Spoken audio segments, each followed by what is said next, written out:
So good morning, ladies and gentlemen. So thank you very much for joining us this morning. So I'll just share my screen for everyone.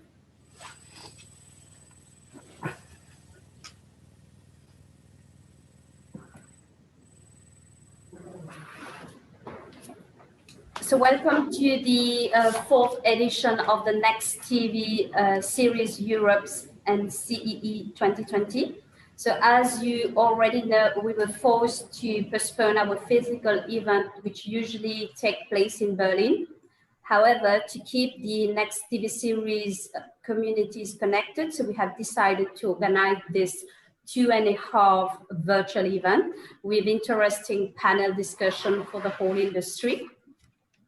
So we would like to thank all our sponsors for the support, as well as all the speakers for their participation.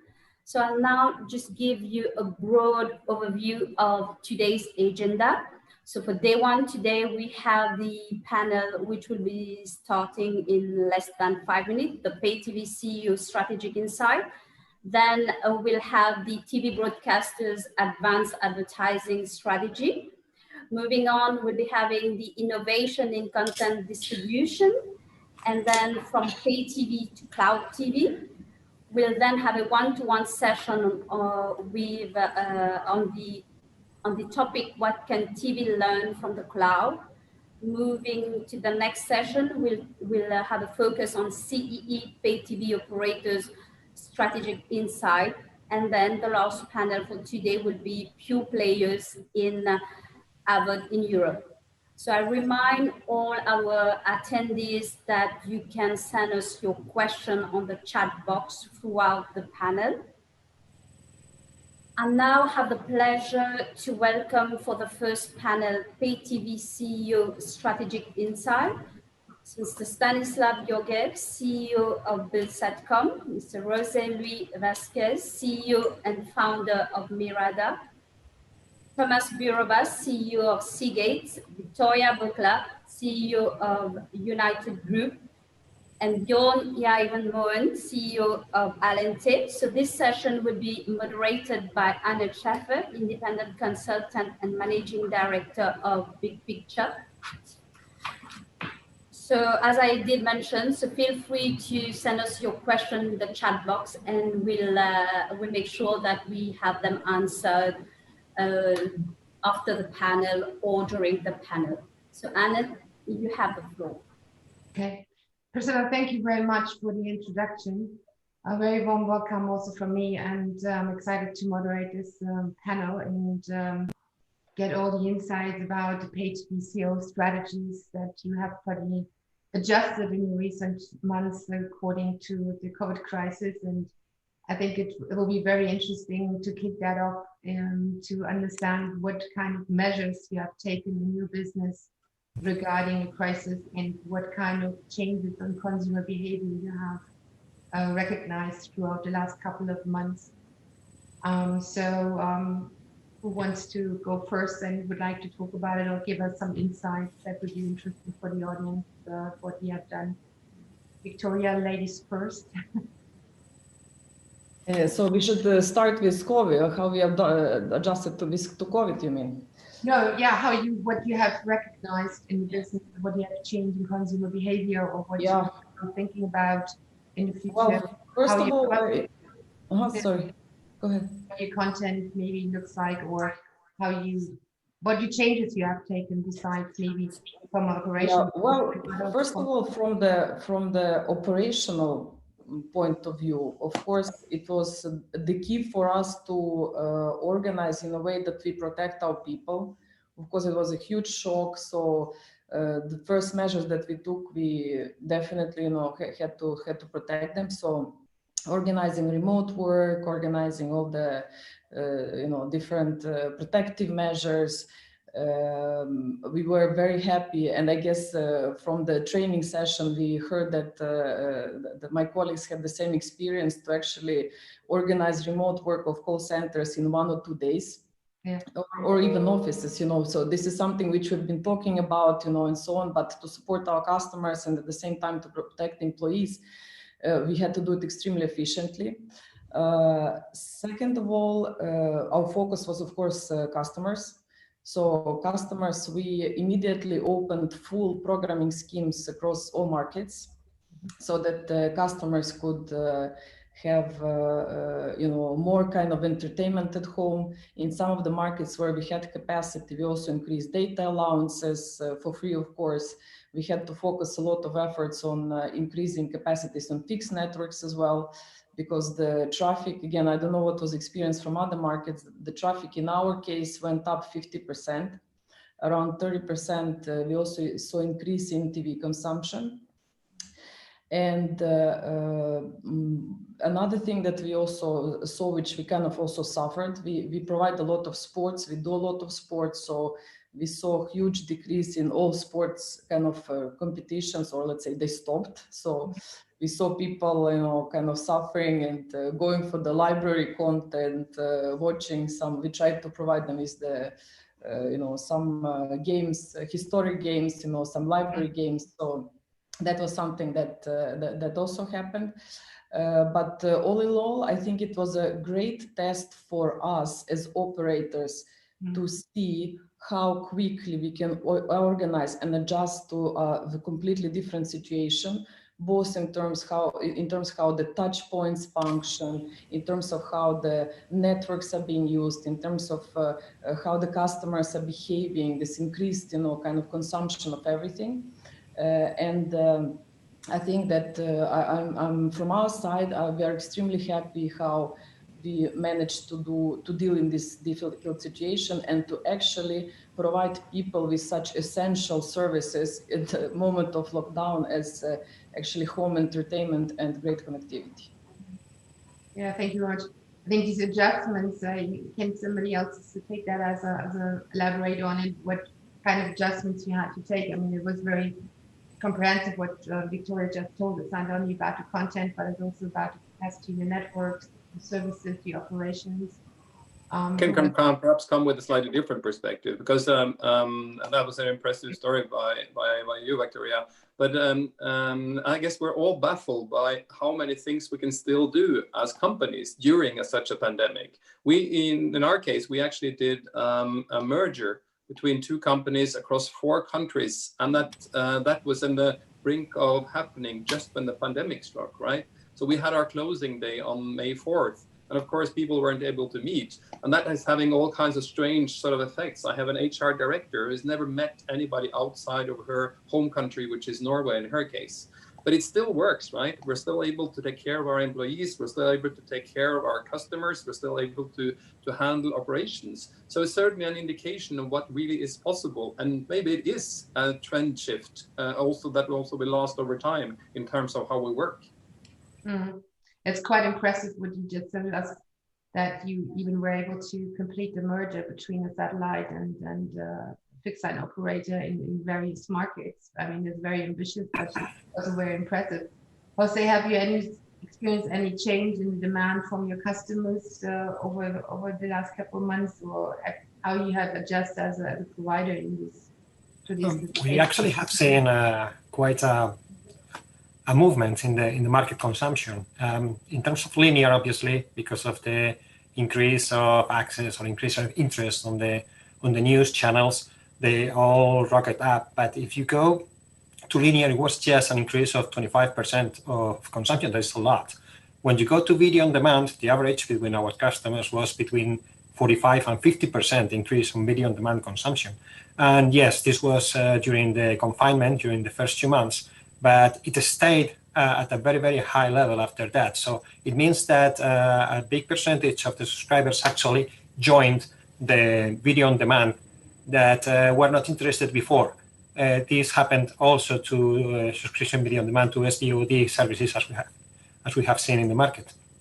And you're operating not only in Spain or in Europe, but you have operations around the globe. Do you have seen different behavior, or is it very, say, not linear, but is it very homogeneous? this is one of the few occasions in which we are actually sharing the same fears and the same behaviors. It was all across the globe, very little differences between the countries, and obviously what you can notice is that in terms of consumption, some countries are more interested in some specific pieces of content than others. But in terms of the increase, it was pretty much the same, between 40 and 50% in broadband and in video on demand.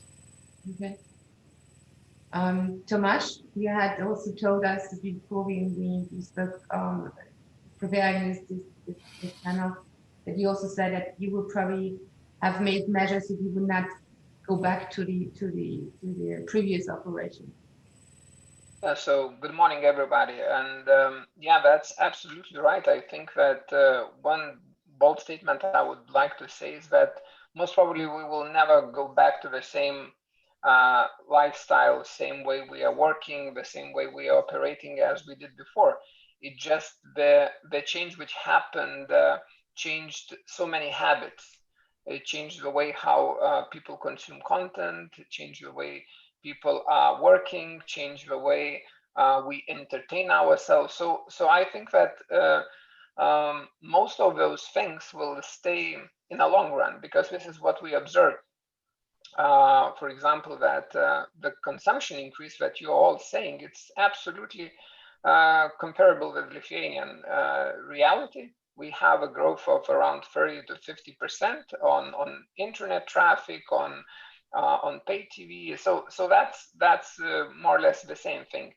Another thing is what we did when all the quarantine started, the first wave, we just immediately changed the way we work, and we launched the hybrid C project, as we call, which actually enabled in one day everybody to work from home. And later on, after the quarantine, we started to think what's going to happen now, if everybody will start to go back to the office or not. And we made one change when we let all the employees to make a decision based on themselves, so they can choose how they want to work. We can continue working from home, we can continue working hybrid, we can come a couple of days to the office and a couple of days from home, or just choose to work all the time from office. It just absolutely freedom. And what we noticed that in all those quarantine period, around 2.5 months, people used to work from home. And for our big surprise, only around 5% came back to the office. So we never forced them to go back to the office. So they made on their own decision to come back. And during this period, we see that people change habits, people change the way how we work. And also from the clients, when quarantine started, we immediately started to see big demand of higher tier internet plans. And we are pay TV and broadband operator. Market standard is 100 megabit speed on the market, and which is absolutely good speed for many things, right? It just, but due to the fact that people change the way they work and they live, it turned out that when you are sitting all family at home and doing school at home, doing all work from home, so entertaining yourself from home, so the need of bigger, higher tier internet speed just started to be as a new trend. And the interesting thing is also what we saw, that this is not going back. So we launched campaigns that we gave people free of charge trial period, so they can try high internet speed and just make a call if they want that afterwards to keep or not. And we see that people want to keep it; they don't want to go back, and that showed that okay, we're not going to be the same as we used to be. So I think that we are now faster, we are more flexible as companies, as people, as employees, as family members. We started to live different life, and we started to find different ways how to entertain ourselves, even how to do some housekeeping. Yeah, we are not going to the restaurants, but we found out that it's quite okay to order food or to cook more or whatever. And all these things, I really enjoy that, that to see the transformation. So not all the things are so bad about the COVID. So we learn to be different kind of people. Yeah. Stan, what was your experience in Bulgaria? Well, my story is quite, I mean, I really would like to jump on what Tomas just said. I mean, it's, I have a little bit of a different story because the lockdown actually got me to a different country. My home is in Vienna, and I had just taken a new role as a CEO in Bulgaria, and then the lockdown started. So this morning, it was one of the few mornings that I spent with the family, and I was asking, so what is the safe corridor in the house that I can walk in underwear? Because everyone was in front of a TV, and I'm still learning how to tackle these things. So I practically agree with everything that was said so far. I mean, we also opened the whole portfolio to the subscribers, as Victoriya just mentioned. They did. We also have increased traffic. Sports was definitely an issue. On sports, for example, what we did was that we used the same time slots for the different types of games, and we started, for example, broadcasting archive content with Pete Sampras and Agassi during the tennis slots, etc., etc. So it was a good opportunity. I mean, from where I stand, the whole crisis was practically an opportunity. I don't think our industry in particular suffered. I think this was a very reviving event, and this was an event that gave us the opportunity to do a little bit of deep dive and analysis and insights into what we are, what our responsibilities are as an entertainment industry. And at least from our perspective, I don't think any of the companies operating in the region really did suffer. I mean, everything you just said was good news. I mean, increased traffic, increased demand, more time in front of the TV sets. Of course, operationally, we struggled because we have to take care of our employees. We have to take care of ourselves and our families. But if I have to, I mean, it's been like 6 months already. So I think it's like time long enough for us to be able to come to some like conclusions and like learnings. And after all, now it's about to repeat itself anyway. So it's good to have some learnings. I would put them into 3 particular slots. I mean, one is that I think we finally, I mean, we came back to the core. I mean, our role is to be the link to the households for towards information. So it is really our responsibility as pay TV operators, as entertaining, as media companies, to provide media, to provide access to information, and to entertain our employees, our clients. I mean, sometimes we're focused on growth, on gross additions, retention, etc. But I think this was a fantastic learning where we belong and what our responsibility is. So those who know how to do it, those who really focus and haven't lost the touch with reality, that this is who we are, we are entertainment companies. I think those are the companies that really successfully passed through this period. The second very important learning from my side, at least, is the digitalization. I mean, this is all across industries. Those who had advanced in digitalization were just like that, easy to adapt into the new lifestyle of working remotely. I mean, I, for example, came into a company that didn't have a shared calendar.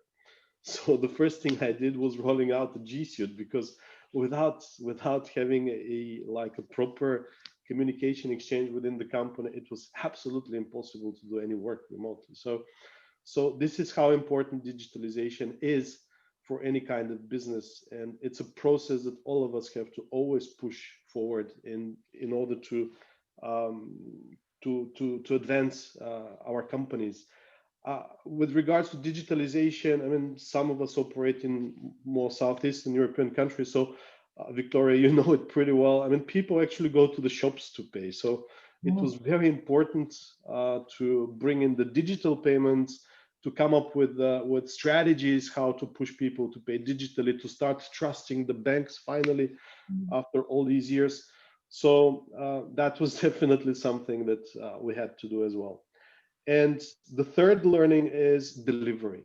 we did focus on delivery. We did not focus on growth, on cost savings, optimizations. It was really the time when we as companies focused on proper delivery. We checked the quality of the service. We made sure that the broadband networks can sustain the traffic, because if they don't, I mean, we wouldn't be able to even have this session right now. So yeah, that's pretty much the conclusions I came to. And I think it's very, I think, insightful for the audience, especially what you said about, I mean, you all said about capacity increase, that will stay.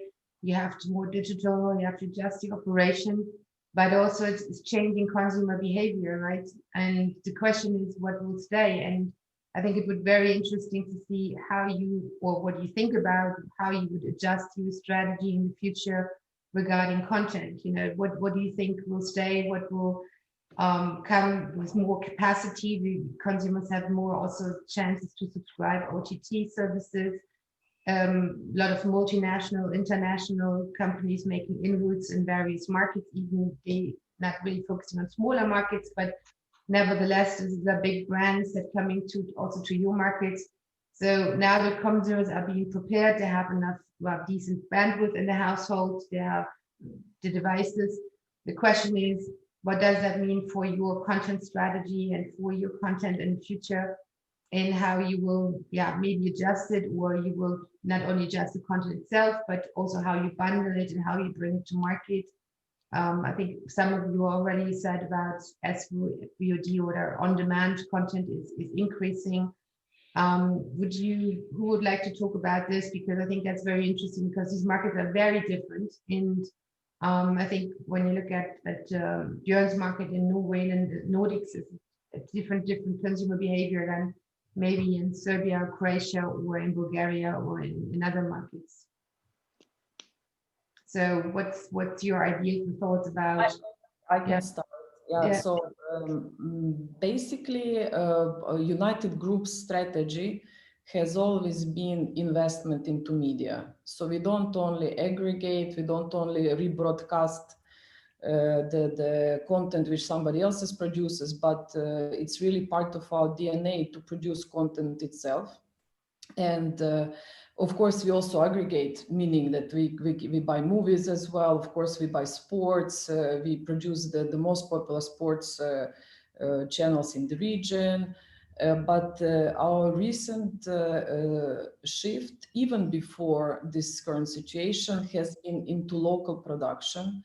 So production of news, production of series, production of entertainment shows.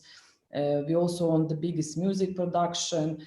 And we definitely see the highest ratings, the most popular shows are the ones which, at least in our region, in our markets, are the ones which are produced locally. Of course, if you look at the viewership charts, you'll also see that, of course, Hollywood movies, series are scoring very high. And I'm pretty sure there is a certain degree of subscribers that have additional SVOD subscription on top. Mm-hmm. So Netflix, Disney, we don't provide it as part of our package, but I'm pretty sure that you see that as well. HBO is also very popular. But as I say, for us, local content is really, we can really see that it's paying off in terms of the investment. Of course, it's more expensive, but it's paying off. And we took this decision even before COVID, but again, we continue to deepen this further. And moreover, in our strategy, we see that you can monetize content in various ways. So, okay, we are monetizing through pay TV. We are more and more monetizing it through different digital forms. We are monetizing content through YouTube. We run the biggest also digital distribution house for music, but also for other content. So you can see other ways. So our strategy so far, and will continue to be, a lot of investment in local content. We don't run away from any other content, of course. So whatever we think is relevant, whatever we can bring on the table to our subscribers, we'll bring it. If Netflix or Disney will want to form a partnership and part of our and be part of our offer to our subscribers, will go for that as well. But really, for us, the key strategy is investment in local. So the importance of local content is not so much about aggregating international, multinational content. I think that's a very valid point here. Who else has, say, a different view or has had also a particular content strategy for their markets, or have seen it as you, José, when you with your customers, that they have adjusted something particular to their audiences or to their market? Well, what we have seen is actually a couple of factors that made our customers start a transition in the way they operate. So there are two big factors. One is an increase on broadband capacity. As it has been said, in most of the countries, actually people were trying to reinforce their connectivity capabilities because they realized how important having a good broadband connection at home was. Okay, so this allowed our customers to have more powerful services. There was a shift to VOD, between audience on linear channels to VOD. So if there was a trend or a transition from the linear channels to on-demand channels, it was only accelerated by the COVID, and it came faster than they expected. Okay, so they needed to speed up their strategies in terms of super aggregation. I know that this is now the fancy word, super aggregation, but this was something that our customers started before the pandemic, and they needed to push. If you look at Disney, how they have been able to manage to grow in the middle of this mess. Okay, more than 70 million subscribers now. Our customers were really hungry to get as many agreements as possible with these super aggregator, with these OTT services. But this is because at the end of the day, you need to be able to give your subscribers what they need. And what they need is content. Victoriya said that the local content was really important. This is absolutely true everywhere. If you are just an aggregator of content of third parties, anyone can do that.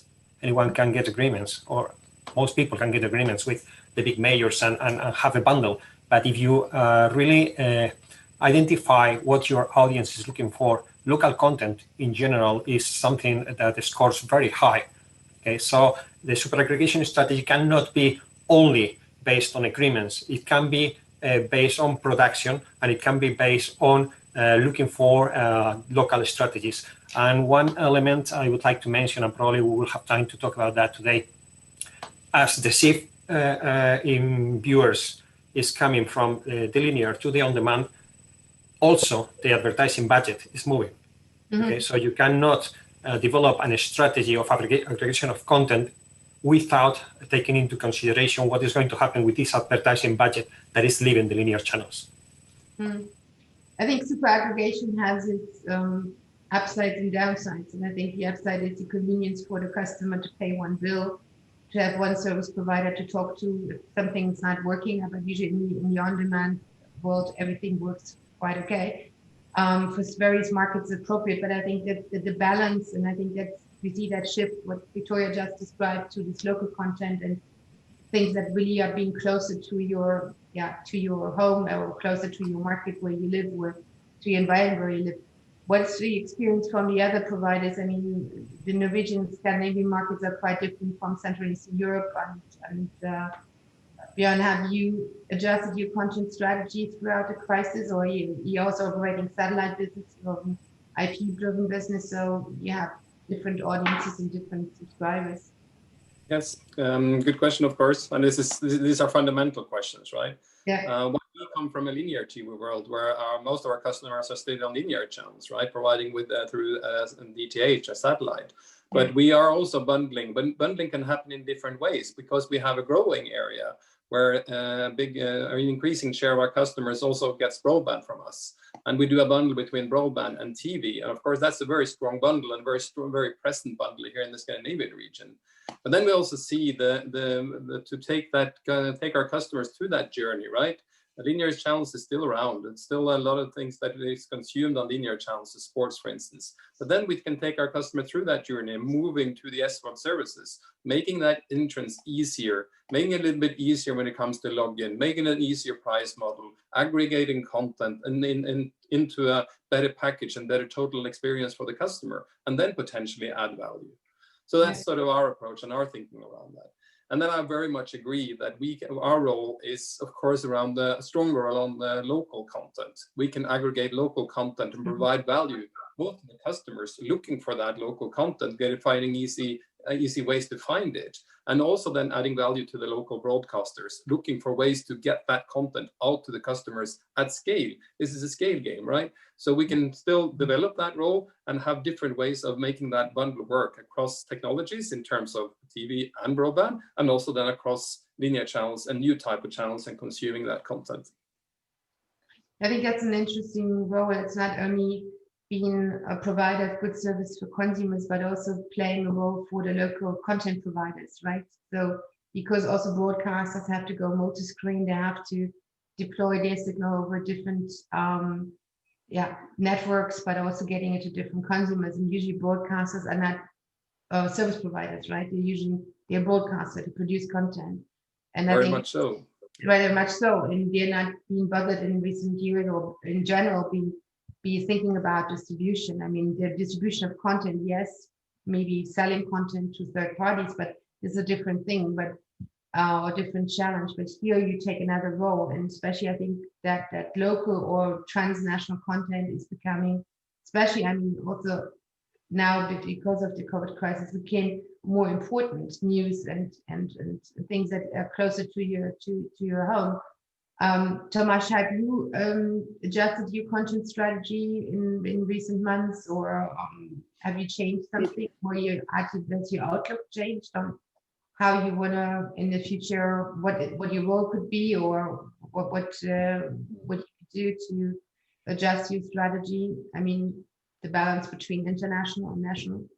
Okay, so I think I'm the only one representing small country and small operator. You are all big whales, and content is always available for you. Just, it's a matter of you want or not.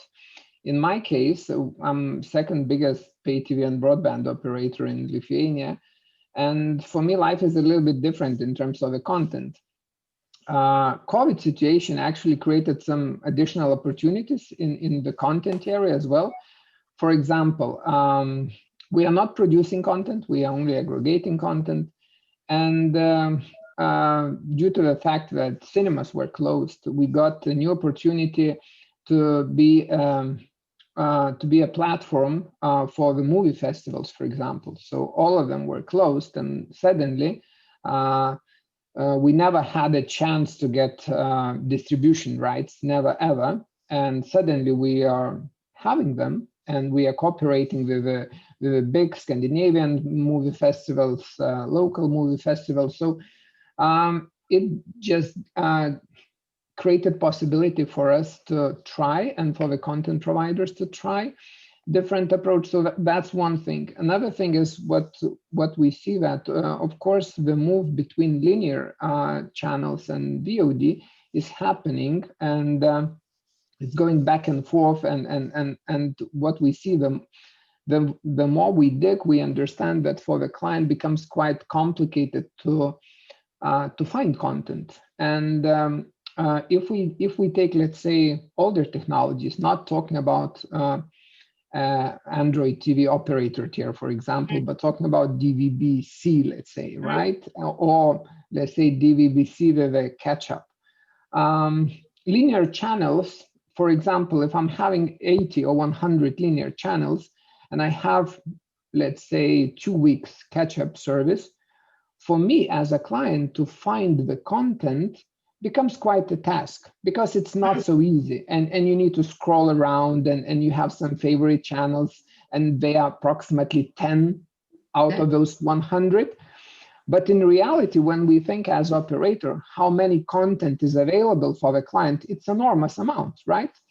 So what we started to see that there is a very nice opportunity to present that content in a different manner. and this is our change of a strategy when we are now developing the new platform, Android TV operator tier proposition for the clients. We understood that it's not only about VOD services to provide. Of course, we're gonna cooperate with a couple of them, but at the same time, if we aggregate and we sort, imagine from 80 channels of your channel lineup, how many movies you can find in 2 weeks' time. It's an enormous amount, right? And this is what client is paying for. So if you would took them into the very convenient way to see and to find, and you place them as events, let's say in the Netflix, right? When you can see dramas, thrillers, horrors, and that you take not from the VOD provider, but you just take from the linear channel SketchUp service, you can create extremely huge library. And you can make life for the client extremely convenient and easy.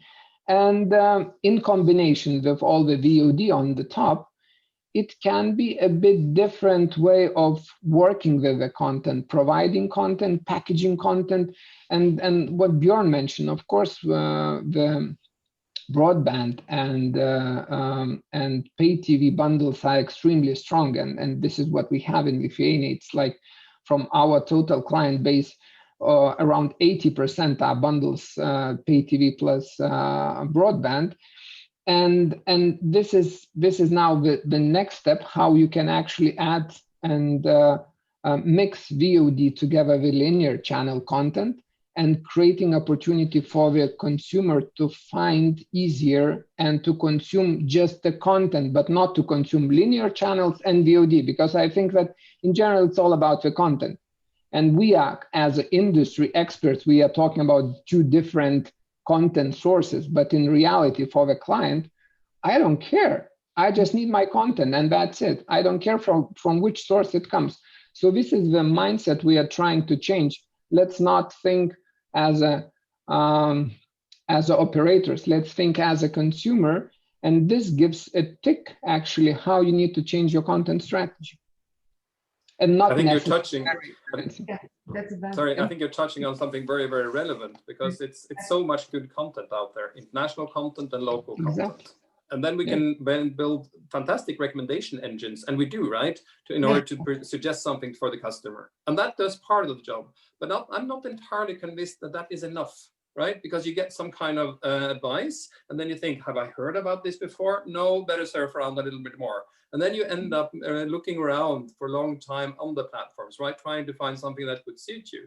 So I think part of the equation when talking about cooperation with broadcasters is actually to exposing the content in other channels as well. Combination of exposure, combination of recommendations and marketing, traditional marketing and exposure of the content it needs to happen. Otherwise, we'll end up with an incredible long tail where people will watch a little on very, very many series. And that doesn't quite do the job that we're looking for, does it? Yeah, absolutely. Yeah, if I can jump in, I'm very happy that actually it's the first time I heard some things that I basically disagree with. I mean, this is what makes an interesting panel. José said that everyone can do that, and that you have to look into like strong ways to differentiate. This is how I understood it. I kind of disagree with that. I mean, I think we really have to understand what our role is and what kind of business we are in. I'm more prone to agree with Victoriya on the DNA thing. I mean, our DNA is exactly to be content aggregators and delivery companies. I mean, I at least perceive our industry as the Lidl or the Billa of the entertainment industry. I don't think everyone can become Lidl or Billa so easily. I mean, I don't know if you have these supermarket chains in your countries. So yes, I mean, they do produce their own content like we all do. I mean, I don't know all, but we produce a few channels of our own. However, I personally believe our role and responsibility is to cater to the needs of our consumers, whatever they are. And I think the way to differentiate in our industry is just to be very good at what we are supposed to be, not to look into our own content or some exclusivities, because look at telcos. I come from a telco practically as my former experience. And I have to say that now in a pure pay TV company, I completely changed my mindset.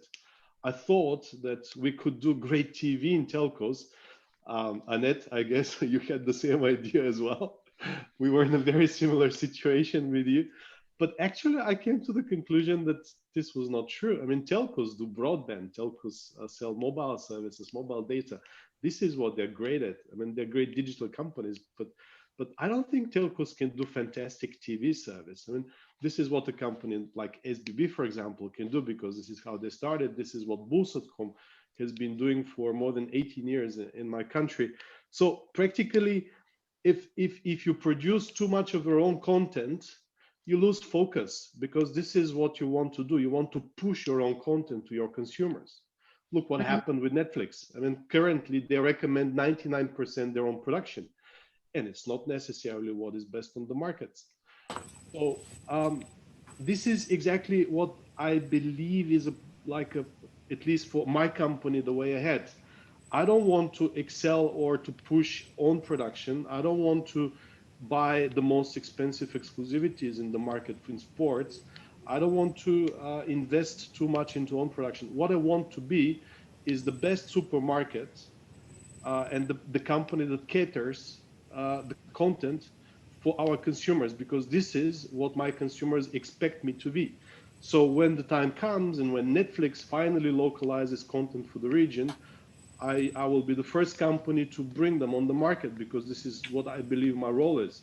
When Disney does that, that's again what I plan to do. So practically, let's not forget that there is also a question coming from Priscilla, our host, about the fatigue on subscriptions. Yes, there is. In spring, I read a study about the US that an average household there has 7.8 subscriptions on different OTT services. Well, if you look a picture of all the different libraries, online libraries that exist, because I mean these OTT services are in the end content libraries, it's an endless list. So it is again our role as company that are delivery companies, and that we interact with the households to aggregate, to bring the content, to recommend in a very similar way like we used to order channels in an EPG. I mean, putting a channel in an EPG position is also a big responsibility.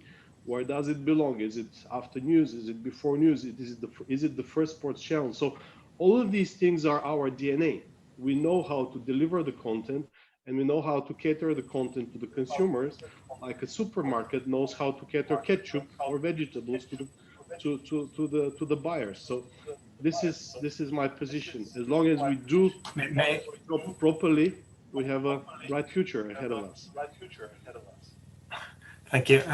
May I, Stanislav, as you mentioned my question, a couple of things. I believe you are completely right in terms of being focused on the delivery.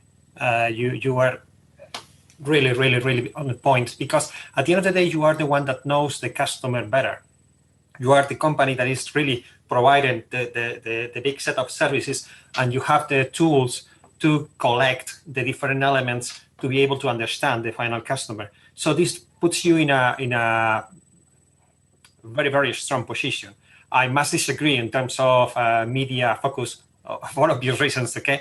But my point is, when you talk about broadband, you talk about mobile, at the end of the day, there is a fierce competition.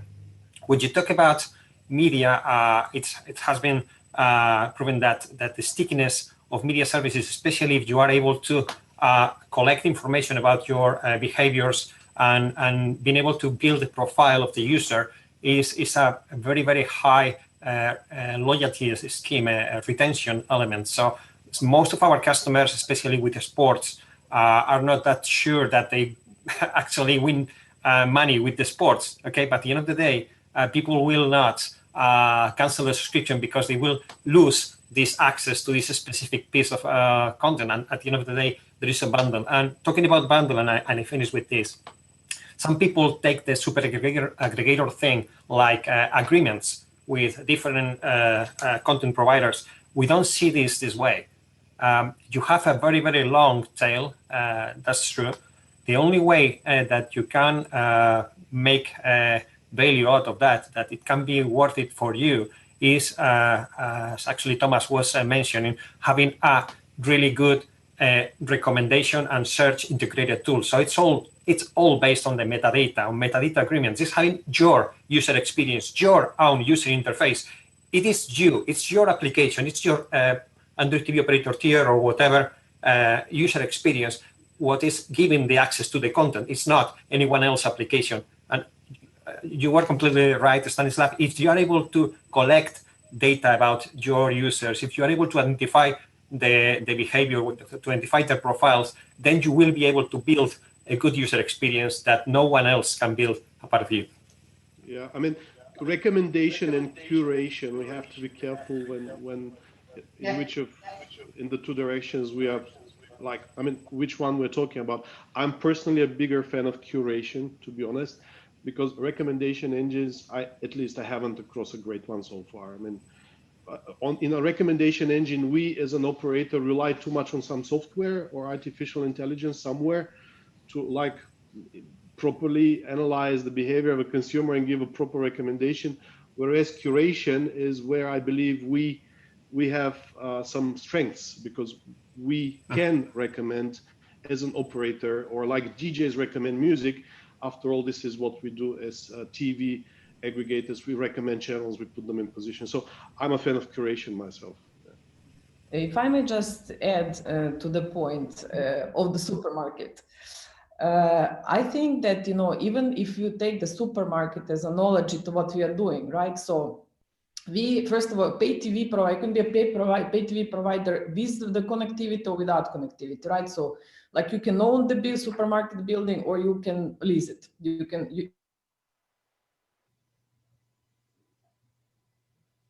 If you go to the so what is then important is the platform, and that I agree completely with Tomas. We also pay extremely big attention now to the user interface. We introduced the profiles this year, actually after COVID. We were working on them in any case, but we introduced the profiles. We have our own proprietary system developed by our innovation center called EON platform, which will be rolled out also in Bulgaria. So we are coming there as well with our platform. And we also introduced the recommendation system. But the recommendation system is not only that you can recommend as a pay TV operator, it's an algorithm, right? You are using algorithms, of course, you have the metadata which you try to match to the likes of this person or whatever, or a kid. So basically, I think that platform is extremely important. But then also the content which we put on the platform, like in the supermarkets, you would also have the private label, right? You have, private labels developed by the supermarkets themselves. So what we are trying to do is we are trying to get some of the shells which we think are extremely relevant to our subscribers in terms of their interests. A little bit for kids, something for for women, something for men. But basically, it's not any other strategy than the supermarkets also have, just trying to drive additional value from the shelves. Absolutely. And the platform that you. I completely agree with that. As long as you don't become self-centric and pushing your own, yeah, I completely agree with that. Yeah. And I think that that doesn't work. If the customers don't want to watch it, they're just gonna hate it, especially now the new generations, you just can't do this. I mean, if you're too pushy, then people will say, oh, come on. That's not. I think that you absolutely both are right, talking about this supermarket as a good example of comparison to what we are doing, because the supermarket and the content as product on the shelf as a private label, but let's not forget what is also very important, the way how easily I can find or how shelves are well organized. So this is, I think, that the Stanislav what mentioned. If there is a private label which I'm interested, but it's so difficult to find on the shelf, that's going to be a problem. And this is what I'm talking about. This is a damn combination of content, of the platform, and on the combination how we present in that platform. And let's not forget, at the end of the day, how convenient is that for the consumer. And we can start to think that as industry professionals, we might think this is the best part and this is the best way of doing that. But always very important, that part that we should look also always from the consumer and build that shopping mall or supermarket or whatever based on the consumer habits.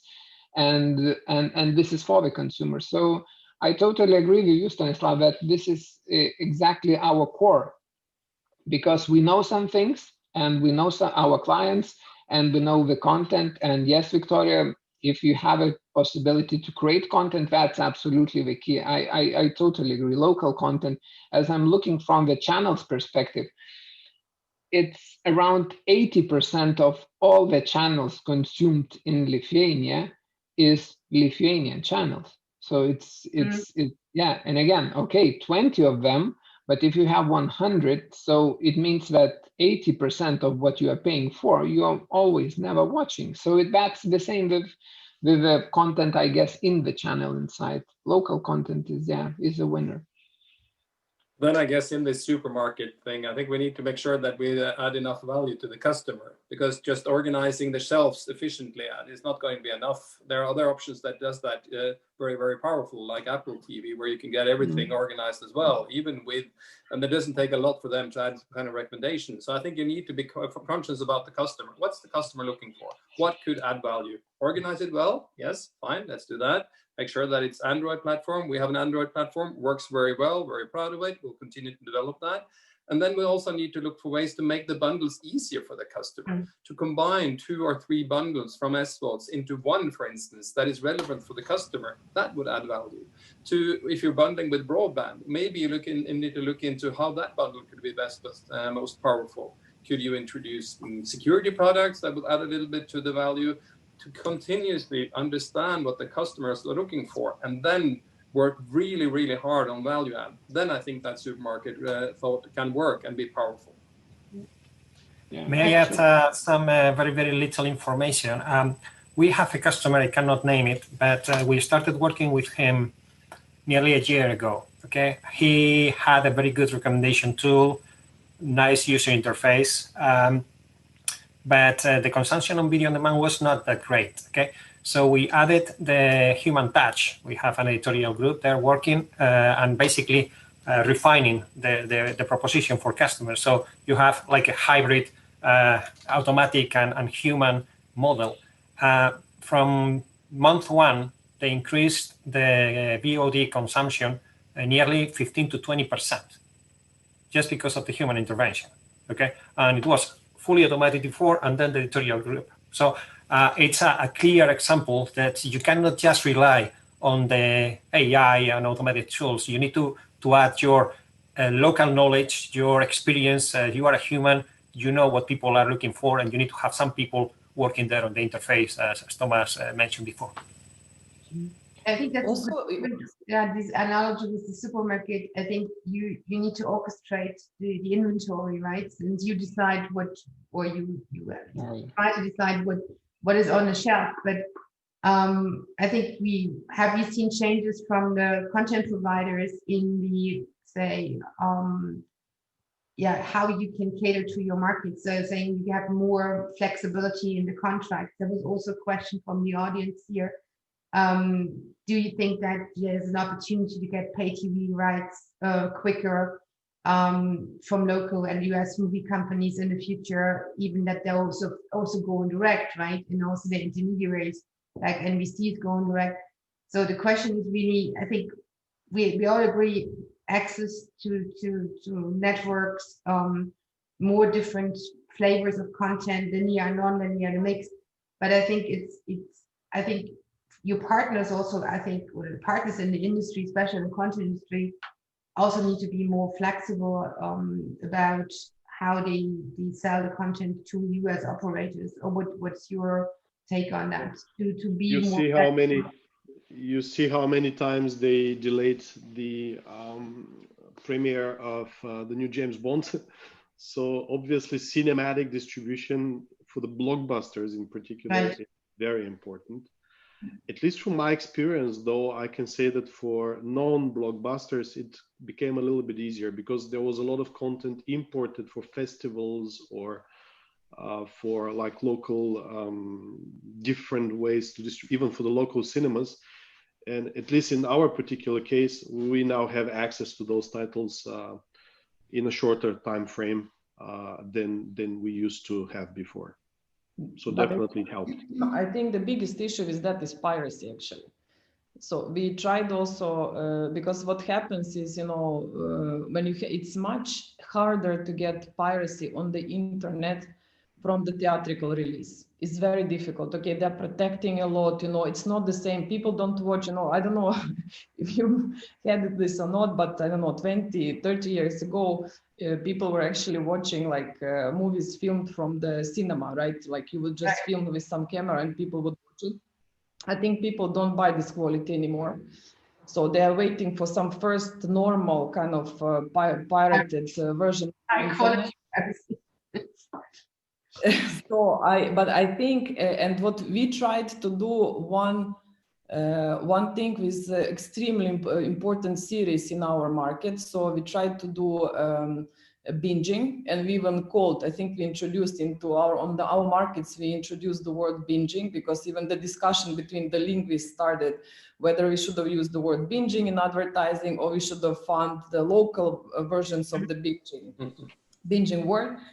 And we had massive anti-piracy team prepared when we launched binging. So we said, guys, whoever wants to watch premiere, so you can buy for, I think we put 20 euros price tag, you can watch the whole season of the second, second season of this most popular ever series by prepaying 20 euros. And I was surprised how many people actually bought that. But we had really massive anti-piracy guys, our own also third parties sitting and just looking for streams and killing the streams and so on, so on. So I think it's a huge, you know, it's a huge effort, and unless there will be some really massive solution to fight this piracy, I think it will be very difficult to monetize, because once it's out on the internet, you can't monetize anymore. Mm-hmm. I had very different experience and feedbacks from various sources in the industry. And some of them, they're totally ignoring the piracy issue, especially from some sports companies who distribute in the region. Some of them are going after that diligently, you know. So I think it's not funny, is the wrong word, but it's quite amazing that that hasn't been resolved, right? So but I think Victoriya had really a point here that now customers want to have decent quality, right? So it's no longer that things are being filmed from a screen. And but also there was a question here from the audience, which I found quite interesting, was, is there the chance that we have, and Stan already touched on it, is there a chance for subscription fatigue? So people are getting tired of this. I think subscribing to too many services. I think we have a different situation than in the US, where people are opting their cable subscription to a 6, 7, as José pointed out. Individual subscription is still not paying the same amounts that they had paid before for a cable subscription. But do you think that that is, for an operator, a chance, that aggregation model, to avoid that sort of subscription fatigue? Because you have one service that you subscribe to where you can find everything you want, right? So there's probably a balance between aggregating and not aggregating, but I think it's more than that. I mean, you all said that about. Is there anything else you could think of that you think that makes it, you helps you to differentiate, besides being the orchestration, the supermarket of inventory, and building good access to the goods that you are selling? Well, Anette, you actually touched on, sorry, just one sentence. You touched on it, because practically it is an opportunity for the aggregation. I mean, on one side, it is the so-called carrier billing. I mean, paying one bill is always preferred than paying more than one bill.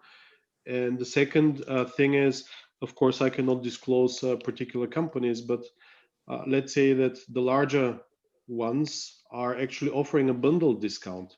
So this definitely is an advantage. I mean, if you aggregate a few of the bigger media, like leading OTT services, practically via this aggregation, you provide better pricing to the consumers.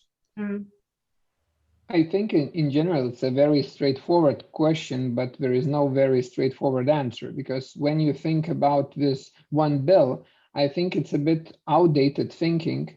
As for the consumer now, to have 5 subscriptions, you don't have any hustle paying that, because your credit card is attached and you don't need to do anything. Just you don't need to go to the shop to pay, as Stanislav mentioned. But what is the penetration of credit cards in your market? Yeah, in our market it's quite big. So yeah, I understand for some markets it might be an issue. Yeah, that's a bit different way. But still, I think that in general, this is going to the direction that bill is not an issue anymore, right? I think the main problem, for example, if we talk Bjørn markets, right, Scandinavian markets, so credit card is not an issue, yeah? So you have your 5 subscriptions and you have very nice feeling that at any time you can stop what you don't want, right? With the operator, usually you have bundle subscription, 2 years contract, and other things, so you kind of feel locked a bit. So I think that's an issue, how to manage that, because from the consumer point of view, I might feel quite okay having 3 subscriptions and canceling one when I don't have anything to watch on it. But when operator will provide me HBO, Netflix, Disney, and whatever else in Paramount Plus in one bundle, and at one moment of time, I will decide, oh, that's too much, and I'm not watching so much from HBO. There is nothing to watch, for example, right? I just saw my Game of Thrones, and I'm done. So I just want to take it out. But what kind of possibilities I have? So it becomes quite tricky in general. And another thing is what we forgot to touch. If I would ask a question, what is your biggest cost line in your P&L? You would most probably tell me that this is content, I guess. And when we start to talk about aggregating more and more and more and more, in reality, we're increasing cost extremely, and we are talking about discounts of a bundle of many subscriptions. Unfortunately, as an operator, I'm not getting so many bundle discounts from different content service providers. So for me, what I'm doing, I'm decreasing my profits because I want to aggregate more. I want to give to the client with a better price than buying them separately. And we are kind of getting in a very complicated game, which I think that as operators, we are very proud to say that we have a lot of content, forgetting to say that we are having a lot of cost. And the most complicated part in this, when you see statistics that the biggest part of your clients are not watching so much of the content that you are so proudly presenting to them, and they are not very happy to pay extremely big bills. So I think it's a very, very wide topic, and I'm not sure that we're going to discuss today. But as operators, from the business perspective, we aggregation has a dark side, actually. Mm-hmm. So that's my take out of the situation. I believe that the SVOD. Sorry, I believe that the SVOD providers actually came with something that was new in this market. This capability to join and leave as many times as you want, very, very quickly, with a very flexible scheme. And I think that this is something that came to stay. If you want to be in the content market now, you need to think in that way, at least for upgrades or downgrades of packages, or adding or reducing a service like HBO or Netflix to your consumer, to your subscriber. Because if not, they will say, okay, with Netflix, I can just leave this month. With you, I will need to stay 6 months. And even if you are offering a discount, this will be against you. So you need also to have a very, very flexible agreement with these content providers, because you cannot pay for something that you are not using or your consumers are not using. So we didn't invent analytics, but now analytics are everywhere. We obviously have them, and you need to be able to identify what content you are using or what content you are not using, because you don't make the perfect dish putting as many ingredients as you can. Okay, you need to just choose the good ones, but I like spaghetti and my wife will not like spaghetti. So I need to have something different for every. They need to have the flexibility to build their own media aggregation, and you need to be able to offer those elements in a flexible way to build their own recipe. If I say something. Yeah, that's very good theory, I would say, because in reality, I would be extremely happy to pay only to those content providers whose content is consumed. But unfortunately, if I'm not the biggest operator in the world, that's going to be extremely difficult to achieve, actually not possible even. So I think that in general, all the pay TV technologies are evolving extremely quickly, right? We are having different situations, different platforms, different products. Everything is evolving extremely quickly, but contracts and rights with the content providers are so ancient that I cannot even believe, and that's a problem, I guess, and this problem will be bigger and bigger. It would be a different world if there were no minimum guarantees, right? Oh yeah. But it's going to evolve, the whole thing, isn't it? Because that's the point I tried to make before, that supermarket itself isn't enough. We need to add more value than that, right? Because just to have different subscriptions available, and when it's so easy to jump in and out of subscriptions for the customer, that isn't enough. So you now need to add more value. You need to develop that relationship with the customer, aggregating, ease of access, ease of use, recommendations. You need to be really good at those things. And I also think you need to develop the bundles. The bundle with broadband, it's strong, right? Because it adds some value on top of the broadband. And that's the direction that we are seeing is very, very powerful. So we're going in that direction and think that that's a viable way of doing it. But at the same time, you also need to develop the relationship with the content providers. That was a question that you had earlier, Anette, which I think is good, because the local content providers, especially not the global big ones, but the local ones, they need distribution power. And we need to develop together with them so we can provide value to the customers, but also provide value, read as distribution to the local content providers so that they get better payoff on their content, making them able to produce more content. And that's sort of the circle of evolution that we're a part of. And then we just need to be very, very fast when developing this, because things are changing fast. Yeah.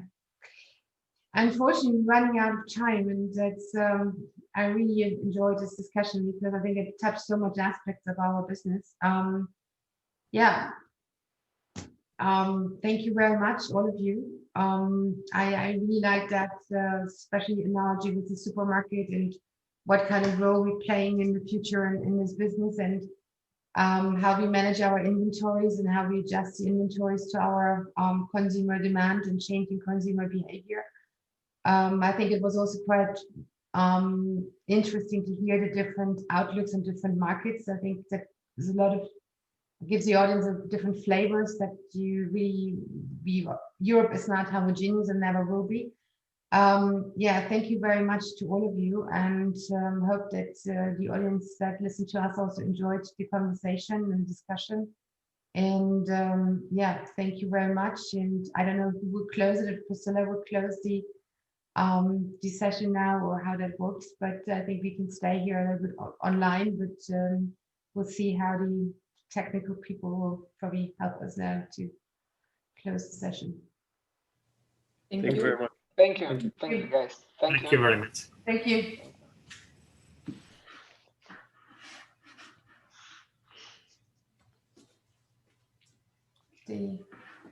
We can start talking about something very interesting, and then they will cut us off, and everybody will demand to give them back. Yeah, I thought you said we should stop at 10:30, so I thought it's appropriate to not run too much over, and I thought somebody from the administration will probably chip in because Priscilla opened the session, so we'll see. Otherwise,